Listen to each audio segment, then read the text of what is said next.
తిరుమల తిరుపతి వెంకటేశ్వరుని దర్శించుకోవడానికి వైకుంఠ ద్వార దర్శనం అంటే ఏకాదశి పర్వదినాన వైకుంఠ ఏకాదశి పర్వదినాన దర్శించుకోవడానికి ఇప్పటికే చాలా ఏర్పాట్లు చేశాం, ఘనంగా ఏర్పాట్లు చేశామన్న తిరుమల తిరుపతి దేవస్థానం ప్రకటనలు డొల్లా అని తేలిపోయింది. ఒక రకంగా చెప్పాలంటే ఆ ఏర్పాట్లలో ఎంతవరకు నిజం ఉందని తెలడానికి నిన్న జరిగిన తొక్కిసలాట సంఘటనే పెద్ద కారణం అంటున్నాను నేను.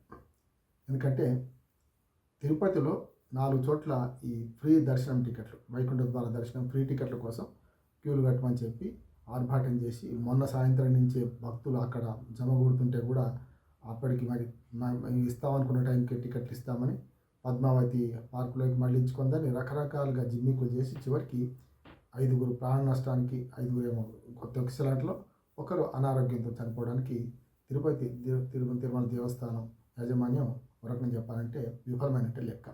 బాధ్యులు వాళ్ళే కావాల్సింది అంటున్నాను నేను. మొదటి బాధ్యత తిరుమల తిరుపతి దేవస్థానం యొక్క వాళ్ళ అస్తవ్యస్త విధానాలు, దాంతోపాటు అక్కడ ఇట్లాంటి చోటు జరిగినప్పుడు ఏమైనా జరగకుండా ఇప్పటికే తొక్కిసలాట సంఘటన చాలా చూస్తున్నాం మనం. అటువంటప్పుడు మరి ఏర్పాట్లలో లోపం స్పష్టంగా కనపడుతుంది. అందులో 3 లోపాలు నాకు స్పష్టంగా కనపడుతుంది. మొదటి లోపం ఏంటంటే 4 బదులు 8 జరగవచ్చు సెంటర్లు. ఒకటి ఉచిత దర్శనం అని అందరూ ఆశపడుతుంటారు కనుక టోకెన్ల కోసం లేదు, వాటిని శాస్త్ర సాంకేతిక రంగాల్లో అభివృద్ధి చెందిన కనుక మీరు ఆన్లైన్లో పెట్టుకోమంటే అయిపోయేది. భౌతికంగా వచ్చి నిలబడి పిల్లాది మేర వచ్చి నిలబడి ఇట్లా తొక్కిసలాట చనిపోకుండా ఉండాలంటే డైరెక్ట్గా డబ్బులు తీసుకొని టికెట్ ఎట్లా ఇస్తున్నారో ఫ్రీ టికెట్లను కూడా అట్లాగే ఓపెన్ చేస్తే అయిపోయేది. ఆ 2 చేయలేదు. మూడోది పోనీ తగుదనమ్మా అని ఆ గేట్లు అంటే టికెట్ ఇచ్చేలోగా అక్కడ నిలబడ్డ వాళ్ళను కంట్రోల్ చేయడానికి తగినంత పోలీస్ సిబ్బందిని కానీ, లేకపోతే అట్లాంటి జరిగినప్పుడు అంబులెన్సులు కూడా పెద్ద లోపం అంబులెన్సులు ఉన్నాయి, డ్రైవర్లు ఇక్కడ పత్తా లేరు.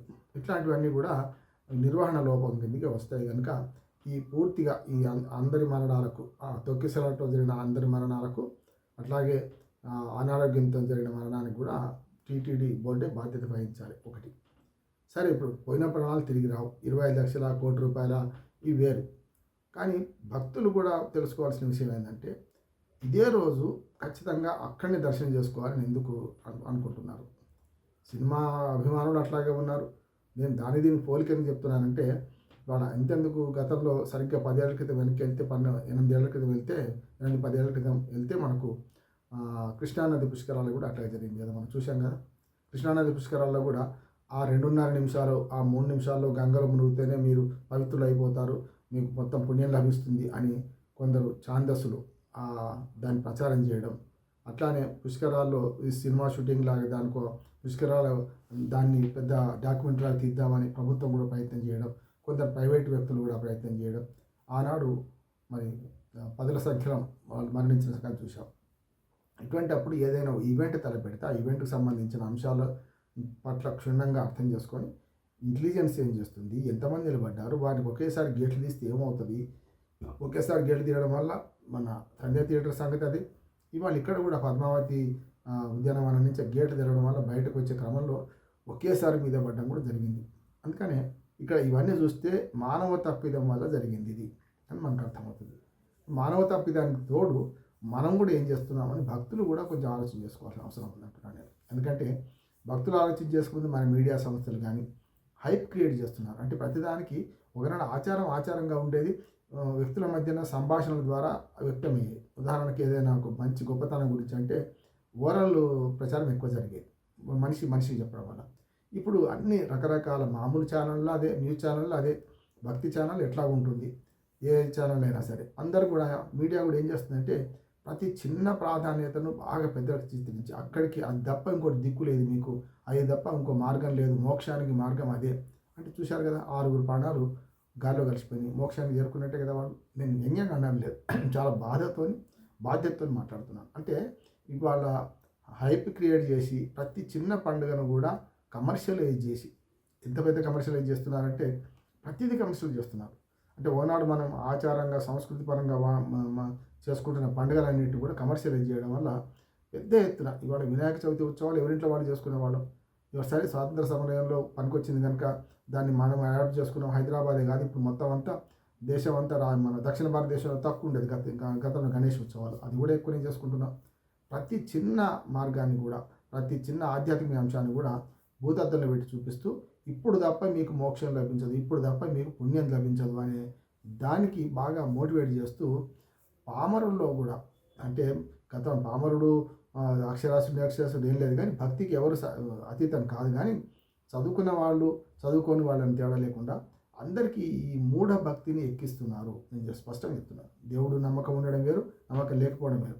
కానీ మూఢభక్తి వాళ్ళు ఏమైందంటే అప్పుడు తప్ప ఇంకోసారి లభించదు అనే ఒక దాన్ని మైండ్లో ఫిక్స్ చేసిన తర్వాత వాళ్ళు అక్కడ ఏం జరుగుతుందో ఆలోచించుకుంటూ వెళ్ళి నిలబడుతున్నారు గంటల కొద్దీ.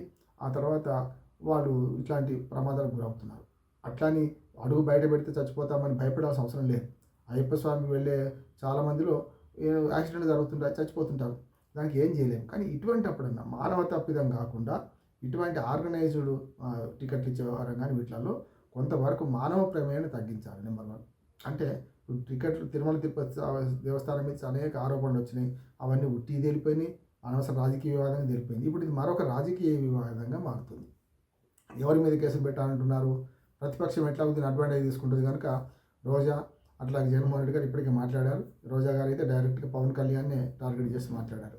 ఇది మరొక రాజకీయ వివాదంగా మారింది. అంటే మరొక లడ్డూ సంగతిగా మారిపోయింది. ఆనాడు తిరుమల తిరుపతి దేవస్థానం లడ్డూ సంగతి ఎటుపోయిందో తెలియదు. 4 రోజులు ఇది ప్రచారంలో ఉంటే తర్వాత ఏమైందో తెలియదు. కనుక ఇట్లా రాజకీయ ఆయుధంగా రాజకీయ పార్టీలు మార్చుకుంటున్నాయి. వాళ్ళ రాజకీయ విరోధాలు దెబ్బతీసుకోవడానికి, వాళ్ళ పార్టీలను దెబ్బతీసుకోవడానికి, పార్టీలను వ్యతిరేకంగా దెబ్బ కొట్టడానికి ఇట్లాంటి పనులు చేస్తుంటే ప్రజలు కూడా ఆలోచించాల్సింది ఏంటంటే ఇట్లాంటి అకేషన్స్ అప్పుడు సాధ్యమైనంత వరకు పిల్లాది మేర పోవద్దు.